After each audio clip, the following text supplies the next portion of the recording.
The Focke Wulf FW 190, commonly known as the Werger Shrike, ranks among the most formidable fighter aircraft of World War II. Its design, performance, and versatility allowed it to excel in various roles, including air superiority, ground attack, and tactical bombing.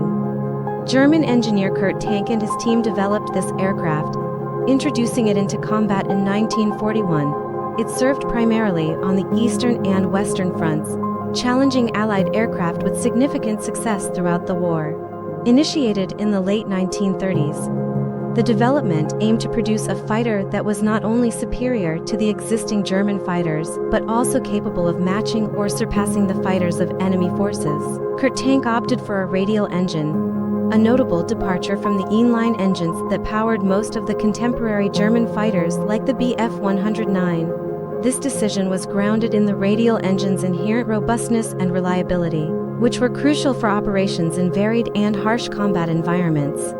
The FW-190 employed the BMW 801 radial engine, known for its excellent power output and simpler maintenance, making it an ideal choice for a frontline fighter. The airframe of the FW-190 reflected advanced aerodynamic principles and practical engineering. It featured wide-track landing gear, which significantly enhanced ground handling compared to the narrow-track gear of the Bf 109. This aspect proved critical for operations from forward airfields, often crudely prepared and rough. Designers tailored the cockpit to provide better visibility and comfort, enhancing pilot effectiveness during combat.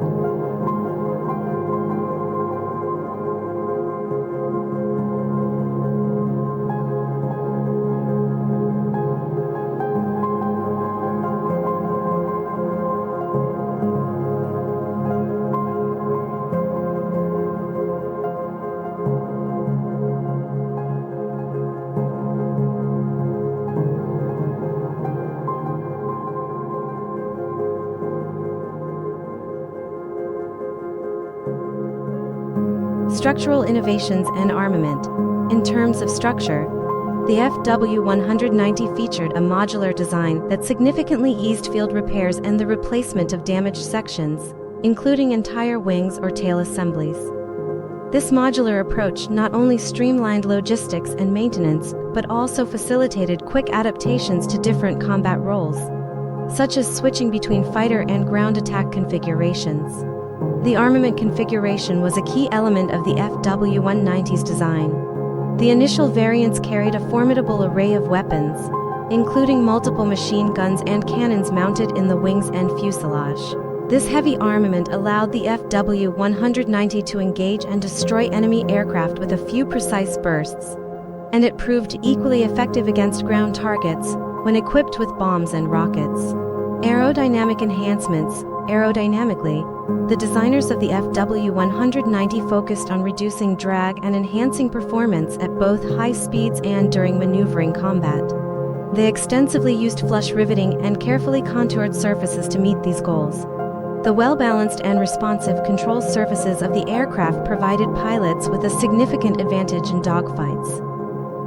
As the FW-190 entered service and combat, feedback from pilots prompted continuous improvements. The design team addressed issues such as engine overheating by modifying the cowling and cooling systems.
The evolving combat environment, characterized by the introduction of increasingly capable Allied aircraft, necessitated ongoing updates in engine performance, armament loadouts, and tactical versatility. The Butcher bird underwent extensive modifications throughout its service life, resulting in a large number of variants that catered to specific operational needs. These variants demonstrate the aircraft's adaptability and the Luftwaffe's efforts to address the challenges of World War II. The FW190A series represents the initial production models, primarily focusing on air superiority. These models featured the powerful BMW 801 radial engine, which provided a robust power output and reliability. As the war progressed, engineers continuously improved the series to enhance its speed, armament, and survivability. The FW190A8, one of the most prolific versions, included reinforced armor and upgraded weaponry, which made it a formidable adversary against Allied fighters. The Focke Wulf FW 190D, often affectionately called the Dora, marks a pivotal development in the FW 190 series, specifically engineered to meet the Luftwaffe's need for an effective high-altitude fighter as the Allied air forces started to dominate European skies with increasingly advanced aircraft.